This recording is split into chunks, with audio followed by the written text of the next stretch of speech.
Good morning everyone and welcome back to our classes. Hoy vamos a revisar el uso de la pregunta who utilizando los verbos comunes en simple past. Esta es una de las preguntas que en pasado simple suele ser un tanto complicada porque la pregunta como tal no nos ayuda a poder contestarla.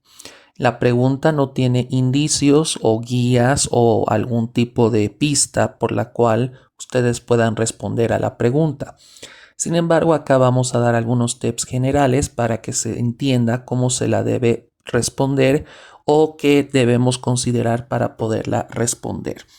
Primero debemos entender que who significa quién.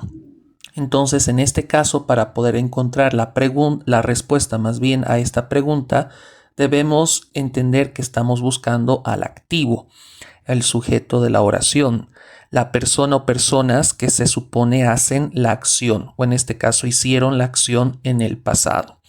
Estas personas pueden ser personas físicas, pueden ser instituciones, pueden ser animales, o incluso en un sentido metafórico pueden ser objetos. Pero lo que se entiende como activo es el sujeto de la oración. Entonces es necesario mencionarlo específicamente. Es muy importante entender que en este tipo de preguntas no debemos utilizar pronombres personales, por el hecho de que si yo pongo he o pongo she o pongo it, nuevamente surge la pregunta, ¿quién es? Who is she? Who is he? Who are they? Who is it? Entonces no tendría sentido responder con un pronombre personal algo que la pregunta busca de forma específica. Entonces veamos algunos ejemplos para ilustrar lo que acabo de explicar. Acá tenemos una pregunta que dice, Who did have problems with you last time? ¿Quién tuvo problemas contigo la anterior vez? Entonces miren que el auxiliar did, al ser un auxiliar neutral, es un auxiliar que no tiene un sentido específico en inglés, ni mucho menos en español, no nos da ninguna pista o ningún indicio de cómo responder. Lo mismo quizás pueda suceder con otros auxiliares que tienen este mismo carácter de neutralidad. Sin embargo, es importante entender que quien vaya a responder la pregunta busque de una forma un tanto lógica o coherente cómo responder a la pregunta, puesto que la pregunta no nos da ningún indicio o ninguna pista para poderla responder específicamente. Tenemos dos caminos. Uno, escoger un sujeto que sea singular y otro, escoger un sujeto que sea plural para poderlo contestar. En ambos casos, acá el uso del sujeto o la forma en la cual vamos a responder la pregunta no es tan determinante como en presente simple. Recordemos que en presente simple, en inglés, sí es importante saber si nuestra oración es singular o plural, por la conjugación del verbo. En cambio, en pasado, no. ¿Por qué? Porque la idea del pasado es que la conjugación nos sirva para cualquier clase de sujeto o persona gramatical o activo que coloquemos delante de este. Entonces el énfasis está en el verbo, en la acción en pasado y no tanto en el sujeto que coloquemos. Entonces, de alguna manera es arbitraria y subjetiva la elección del sujeto que nosotros debamos utilizar. Eso sí, debemos considerar dos cosas importantes.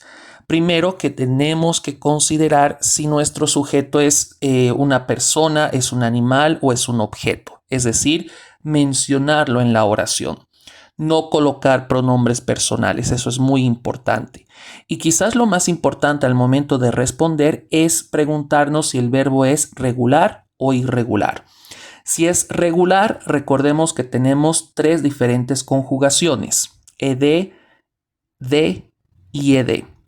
Y si es irregular, pues recordemos que hemos visto 7 grupos diferentes, los cuales, u 8 más bien grupos diferentes de conjugaciones de los verbos irregulares.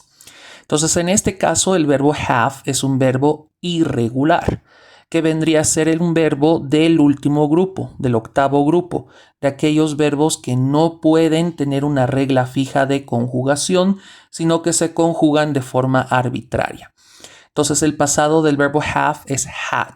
Cambiamos la V y la E por una D para el pasado. y respondemos. Por ejemplo, acá dice que Nelson had problems with me last time. Nelson tuvo problemas conmigo la anterior vez. Entonces acá puede ser Nelson, puede ser my dog, puede ser the students, puede ser the engineers, puede ser my mother. Entonces nosotros de forma subjetiva y arbitraria escogemos si nuestro sujeto es singular o plural. A lo que voy es que es una elección arbitraria, puesto que el énfasis de la respuesta, si bien es el sujeto, sigue siendo el verbo. A pesar de que la pregunta busca algún elemento de la respuesta, alguna información perdida dentro de la respuesta, nuevamente el énfasis es en el verbo. Entonces, si nosotros conjugamos mal el verbo, no tiene sentido hacer ningún tipo de respuesta. Tengan cuidado con el hecho de usar alguna otra palabra extraña, como poner did o was o were dentro de la respuesta. No lo debemos hacer.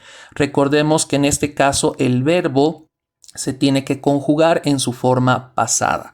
Y en este caso, si es irregular, pues debemos buscar en la lista de verbos cuál es la forma pasada del verbo para poderla aplicar en la oración. Veamos otro caso. Who did travel to Morocco 2 weeks ago? ¿Quién viajó o quiénes viajaron a Marruecos hace 2 semanas? 2 weeks ago. Entonces vean, de forma intuitiva nosotros podemos interpretar como quién viajó o quiénes viajaron, por el hecho de que como el auxiliar did es una palabra neutral y sin significado, el que responda a la pregunta puede interpretar a su libre albedrío o a su disponibilidad si la pregunta la va a responder en singular o en plural. Porque lo que buscamos dentro de la respuesta es que se dé con el sujeto de la acción, más allá si este es singular o plural. Entonces, de nuevo, el que responda a la pregunta, pues tendrá que buscar la manera de responderla de forma adecuada, ya sea si la responde en singular o en plural. Entonces puede ser otra vez. Yo puedo decir Camila, puedo decir Jason, puedo decir my parents, puedo decir my mother, puedo decir your son, puedo decir the students. Entonces, como es arbitrario, uno escogerá de la forma más coherente posible, obviamente más adecuada posible, la respuesta a la pregunta. Pero otra vez, al momento de responder, quizás lo más importante es fijarnos si el verbo es regular o irregular para no cometer errores. En el caso de travel es un verbo regular y es del primer grupo de transformación. Eso quiere decir que cuando pasemos travel a su forma pasada, debamos utilizar ed. Entonces, por ejemplo, acá a alguien se le ocurre decir My parents traveled to Morocco 2 weeks ago. Mis padres viajaron a Marruecos 2 meses o 2 semanas atrás. O yo podría decir Charles traveled to Morocco 2 weeks ago. O puedo decir my son traveled to Morocco 2 weeks ago. Puedo decir Nathaniel and his family traveled to Morocco 2 weeks ago. Entonces ahí la manera de contestar exactamente a la pregunta es arbitraria, es intencional y es subjetiva dependiendo quién va a responder a la pregunta. Eso sí, vuelvo a recalcar, el énfasis de esta pregunta como tal no solo recae en responder a la pregunta, sino en conjugar el verbo correctamente. Si el verbo es regular, entonces sabremos que puede terminar con ed, de o ied. Si el verbo es irregular, vamos a utilizar las diferentes tablas de transformación para los verbos irregulares. Si conjugamos mal el verbo, no vamos a entender muy bien de qué se trata nuestra pregunta. Entonces, eso es algo muy importante que no debemos dejar pasar. So, that's all. Eso es todo por hoy. Esperamos que esto se haya utilizado de forma adecuada para las siguientes clases. See you next time.